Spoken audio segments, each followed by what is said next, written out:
IEX इसके भी आने वाले हैं आज ही नतीजे, बाजार बंद होने के बाद आएंगे नतीजे। आइए एक बार जान लेते हैं क्या है बाजार का अनुमान। अरमान है हमारे साथ तैयार। अरमान बताइए। देखिए, अनुमान तो ये है कि अगर आपको यहाँ पे थोड़े कमज़ोर नतीजे आते हैं दिखेंगे। आय में अगर आप देखेंगे तो हमारा जो अनुमान है वो लगभग 14% की कटौती का है। वहीं अगर आप कामकाजी मुनाफे की बात करें तो वहाँ पर भी अगर आपको दिखेगा लगभग अगर आपको दिखेंगे 16% के आसपास की कटौती आने का अनुमान है और मुनाफा भी लगभग 9% के आसपास। हालांकि मार्जिन्स में आपको सिर्फ 100 बेसिस पर मतलब 1% की गिरावट देती दिखेगी। अब अगर आप वॉल्यूम्स की बात करें तो साल दर साल अगर आप वॉल्यूम की बात करेंगे तो वहाँ पर आपको लगभग 12 से 13% की गिरावट आती हुई दिखेगी। हालांकि ये देखना होगा कि जो आगे जाकर जो एनालिस्ट मान रहे हैं कि आगे जाकर जो कारोबार है वहाँ पर बेहतर होने की उम्मीद है। और CERC की जो मंजूरी के बाद जो ग्रॉस बिडिंग शुरू करने की जो योजना है वहां पर भी आपको ध्यान रखना होगा। और एक और चीज इसमें इंटरेस्टिंग होगी, जो हाइड्रो पावर कॉन्ट्रैक्ट शुरू करने के संभव है उसके बाद अगर आप देखेंगे ये जब शुरू हो जाता है तो उसके बाद जो वॉल्यूम्स आते हुए दिखेंगे और इसी कारण जो आने वाले समय में हो सकता है इनको जो बेहतर जो नतीजे हैं वो आते हुए दिखेंगे। ज्यादा कुछ खास नहीं। हाँ, एग्जैक्टली।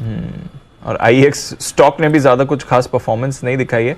आशु सर के लगातार रेडार पर रहता ही है, हर राइज पर सेल भी कहा है। आशु सर वैसे भी वो 150 के लेवल से जब से नीचे आया वीक ही दिख रहा है। IEX और भी स्कोप है सर इसके गिरने का? 137 का लेवल आ गया अब तो।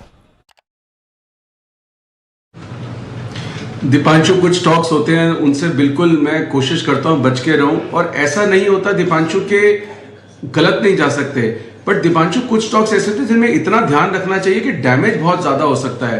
तो मैं तो जब से 200 ब्रेक किया होता तब से बोल रहा हूं, और अनफॉर्चुनेटली या इंसिडेंटली, मैं अनफॉर्चुनेटली नहीं बोलूंगा, अभी ये 10 रुपए पड़ेगा 150 पे, पता नहीं चार्ट्स पे अच्छा लगने लग जाता है या क्या हो जाता है। सब लोगों को लगता है कि नहीं ऊपर से नीचे आया है तो कॉल्स दे दे, बट मेरा मानना है कि मैं ना वो जो फेक होप है या फॉल्स होप या ऑप्टिमिज्म या वो नहीं दे सकता, मतलब जस्ट बिकॉज किसी को लॉस हुआ है। और अब तो मुझे याद है कि लास्ट वीक 140 में मैंने कुणाल जी से देखा था, कुणाल जी ने भी इसमें सेल कॉल दी है, तो मैं आई विल नॉट बी सरप्राइज कि 2 डिजिट हो जाए, but at the same time मेरा कोई सेल कॉल नहीं है इसमें। मैं अगर अपना व्यू देता हूं ऐसे स्टॉक्स में जिनसे बच के रहने के लिए देता हूं, और वो ये एक स्टॉक है जो मेरी टॉप ऑफ द लिस्ट में है। सो मेरी, मैं अगेन फॉर डिस्क्लेमर, मेरी कोई सेल कॉल नहीं है दीपांशु, इसमें कोई पोजीशन नहीं है किसी भी तरह की।